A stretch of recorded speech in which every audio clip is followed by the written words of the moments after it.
Be me, 28, sworn in as a police officer 3 weeks ago. Finally made it through the academy after 2 years of fighting for this. Not just fighting the physical requirements, fighting the system itself. The entire institution is designed to favour a certain type of person, if you know what I mean. Had to file 2 complaints during training about unconscious bias in the evaluation process. My defensive tactics instructor kept saying I needed to use my lower body strength more. Yeah, okay Chad, maybe if you didn't design every test around upper body power. Wrote a 15-page memo to the commissioner about reforming physical standards. Got a very polite letter back saying they'd take it under consideration, which obviously means they ignored it. But I passed anyway, because I'm resourceful. Found studies showing that de-escalation and communication skills matter more than brute strength. Brought them to every review meeting. Eventually they had to pass me. Couldn't risk the optics of holding back one of only 3 women in the class. First day on the street, partnered with Officer Matthews. He's been on the force for 8 years. Exactly the kind of guy who probably peaked in high school. Square jaw, short hair, does that annoying thing where he rests his hand on his belt. Tried to make small talk at first. So, tough academy, huh? When did you graduate? I know what he's really asking. He wants to know if I could keep up. Give him a tight smile and say it was fine. He does this little nod like sure it was. I can read between the lines. Already decided I'm some diversity hire. Already decided I don't belong here. First few shifts are routine stuff. Noise complaints, shoplifting calls, welfare checks. Matthews does this thing where he just automatically takes the lead on everything. Doesn't even ask, just assumes he should be the one making contact. One call, domestic disturbance, he literally steps in front of me as we approach the door. I pull him aside after. Hey, I noticed you kind of took point back there without discussing it. He looks confused. Oh, just habit, I guess. Well, maybe we should be more intentional about examining those habits. He stares at me for a second. Sure, yeah, we can switch off. Says it like he's humouring a child. I let it go for now, but make a mental note. Spend my off days reading updated training materials. There's this whole new framework about community-oriented policing. Emphasises dialogue, understanding root causes, treating enforcement as a last resort. Makes so much more sense than the old warrior mentality. The academy gave it lip service, but most of the instructors clearly didn't buy in. One of them literally called it hippie nonsense, under his breath. But it's the future of policing whether these dinosaurs like it or not. Decide I'm going to actually implement it properly. Be the change I want to see. Week 2, get called to a parking lot disturbance. Some guy apparently screaming it. People acting erratic. Matthews drives, I'm riding passenger. He's got that focused look, not saying much. We pull up and there's a man, maybe mid-30s, pacing in circles, yelling about how they are watching him, clearly in some kind of crisis. Matthews starts to get out and I touch his arm. Wait, let me handle this one. He frowns but nods. You want backup? I've got it, just stay close. This is exactly the kind of situation where a different approach works better. Get out of the car slowly, hands visible, non-threatening posture. Use my calm voice, the one I practiced. Hey there, I'm Officer Collins, are you okay? The guy spins around, eyes wild. He's sweating, pupils dilated. They sent you, you're one of them. I'm here to help, I'm not here to hurt you or arrest you. Try to keep my voice level, non-confrontational. Inch closer slowly. Can see Matthews in my peripheral vision, hand on his radio. So typical, already ready to escalate. Ignore him, focus on the subject. What's your name? Can you tell me your name? Guy is breathing hard, looking around frantically. You need to listen to me, they're in the cars, in the lights. Okay, I hear you, that sounds really scary. Validate his feelings, build rapport. Exactly like the new training materials say. Take another step closer. Why don't we go somewhere quieter where we can talk about this? Reach out my hand slowly, palm up, inviting. The guy is looking at my hand. He's shaking now. Maybe drugs, maybe mental health crisis, doesn't matter. He needs help, not handcuffs. It's okay, I just want to help. Feel good about this. Feel like I'm actually doing real police work, not the macho tough guy routine. Actual community care. This is why I became a cop, to do it the right way. Guy suddenly lunges forward. Happens so fast I barely process it. His hand goes to his waistband. I see something dark and metallic. Time slows down in that weird way. Should probably step back. Should probably draw my weapon. But that's exactly the kind of reactionary response that gets people killed. Probably just a phone or a wallet. Probably just reaching for ID. Can't just assume threat. That's how unarmed people get shot. I've read the statistics. I know how this goes. Stand my ground. Keep my hand extended. Hey, it's okay. Whatever you need to show me. Then Matthews is there. Seemingly appears out of nowhere. Grabs my vest strap and literally yanks me backward. I stumble. Almost fall. He's already moved in front of me. Hands up! Show me your hands! His voice is completely different. Hard and commanding. The guy freezes. Matthews has his gun drawn, pointed at the subject. I said, hands up now! The guy slowly raises his shaking hands. There's something in his right hand. Matthews moves in, quick and controlled, kicks the guy's legs out, takes him to the ground. I'm still processing what just happened. Feel a flash of anger? He totally undermined me. Matthews has the guy cuffed in about 10 seconds. He's talking into his radio, requesting additional units and EMS. Picks up the object that fell from the guy's hand. It's a folding knife. Blade is about 4 inches, now lying open on the asphalt. Stare at it. Matthews doesn't look at me, focuses on securing the scene. I should feel grateful, maybe. Instead, I feel humiliated. And angry. He didn't trust me to handle it. He made me look incompetent. In front of this guy, in front of anyone watching. After the guy is loaded into the ambulance, Matthews finally turns to me.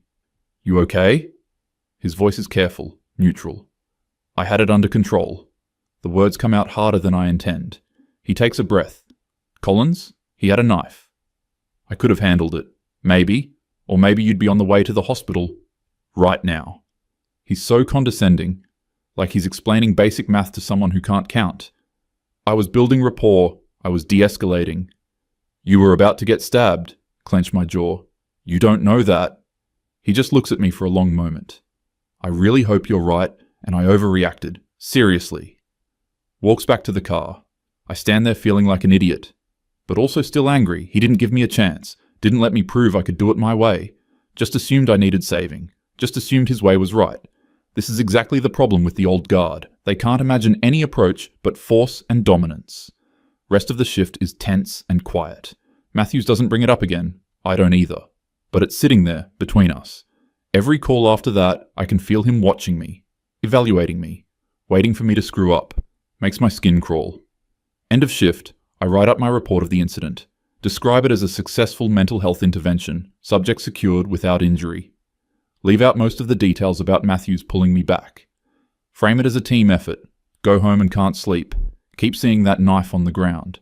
Keep thinking about how close it was to my body when Matthews pulled me back. Maybe 3 feet. Guy could have covered that in a second. Stop it. Can't think like that. Can't let fear dictate response. That's how the cycle of violence perpetuates. If I had just kept calm, kept talking, the guy would have responded to that energy. Matthews interrupted the process. Probably made things worse in the long run.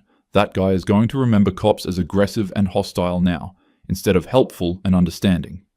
Next few days, similar pattern. Matthews keeps happening to be the one who makes contact first on any potentially risky call. It's subtle enough that I can't directly call it out. But I notice. Start documenting it. Little notes in my phone about each incident. Building a case if I need it. Mention it casually to the one other woman on our shift. Officer Park, she's been around for 5 years. Yeah, some of the guys are like that. Wait for her to agree that it's a problem. But honestly, Collins, Matthews is one of the better ones. He literally pulled me away from a subject last week.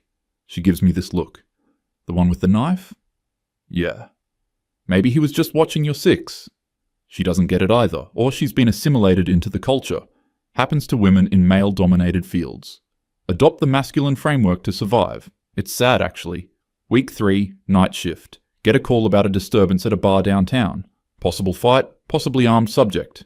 2 units dispatched, us and another team. Matthews is driving again. He always drives. Probably some control thing. Pull up to the bar. It's one of those dive places. Neon beer signs, motorcycles parked outside. Can hear yelling from inside.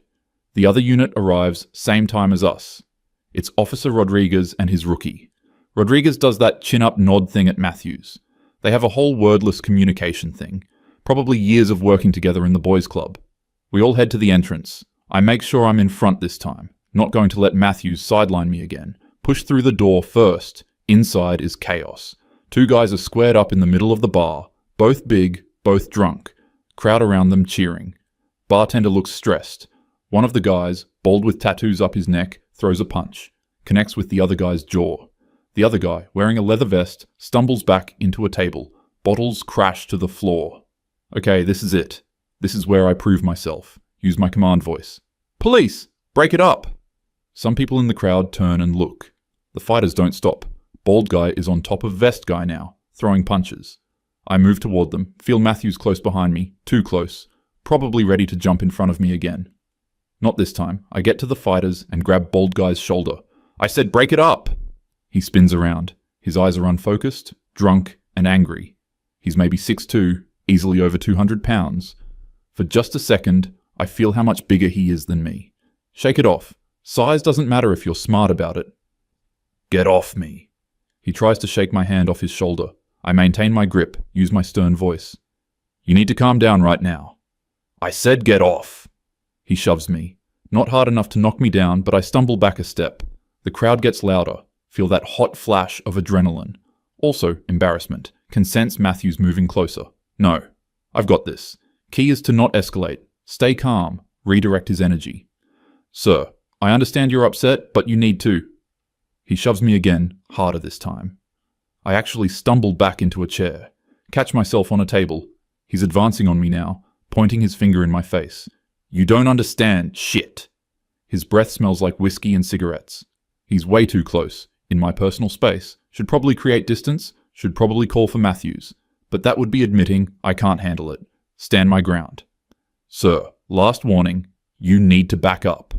Try to sound authoritative, but my voice comes out shakier than I want. He doesn't back up. Instead, he pokes his finger into my vest. Make me, bitch! The word hits me like a slap. Of course that's what he goes to. Probably wouldn't talk to Matthews like that. Probably wouldn't even be testing a male officer like this. Feel anger rise up, hot and bitter. You're under arrest for assault on a police officer. Reach for my cuffs. He laughs. Actually laughs. Then he swings. His fist comes at my face. Manage to duck mostly out of the way. It glances off my temple, still hurts. Stars in my vision for a second. He's grabbing at my vest now, his weight pushing me backward. I try to remember my defensive tactics training, but he's so much heavier than the practice dummies, so much stronger than my academy partners who were always told to go easy. We crash into another table. I'm on my back now. He's above me. His fist cocks back again. This is bad. This is really bad. Try to bring my arms up to protect my face. Then his weight is just gone. Matthews has him from behind. Arm wrapped around the guy's neck in a control hold. Takes him to the ground so fast it looks effortless. Rodriguez is there too suddenly. They have the guy cuffed before I even get back to my feet.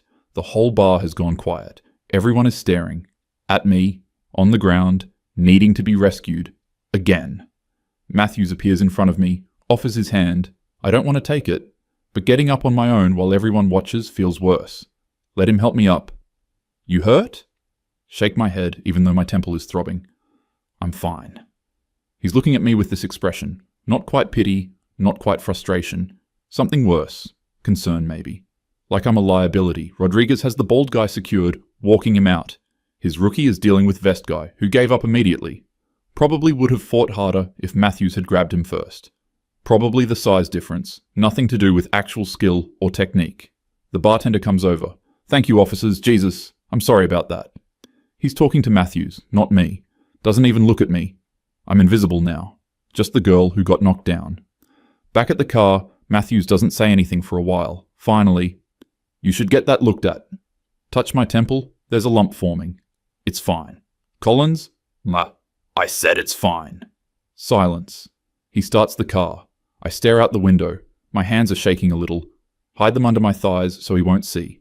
Halfway back to the station, he speaks again. Can I say something? And you can tell me to shut up if you want. Don't respond.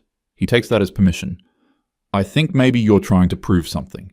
And I get it. I do. Being a woman in this job, you probably feel like you have to work twice as hard. My jaw clenches. But some of these situations, they don't care about proving points. That guy wasn't going to respond to de-escalation. He was drunk, aggressive, looking for a fight. You don't know that. I do, though. 8 years of doing this, you start to recognize the signs. Turn to look at him. So what? I'm just supposed to go in swinging? Prove I'm tough? Play by the boys' rules? No. I'm saying you need to read the situation and respond appropriately.